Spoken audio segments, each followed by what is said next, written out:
Selamat pagi mitra Sinergi dimanapun Anda berada. Pada pagi hari ini kami berada di desa atau lembang Tandung Nanggala, Kecamatan Nanggala, Kabupaten Toraja Utara. Kami berada di pohon durian dari Bapak Rabu Pamenta dan kebetulan Pak Rabu Pamenta lagi keluar. Ini ada anaknya Pak Kabul. Ya, di mana durian ini kami sudah aplikasikan dengan pupuk Pilo Slow Release 3 bulan yang lalu.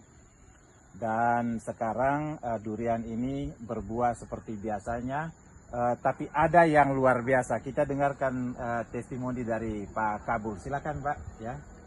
Ya, ini Durian apa ini namanya Pak? Ini aleng kalau di Kalimantan, Pak. Oke, baik Pak.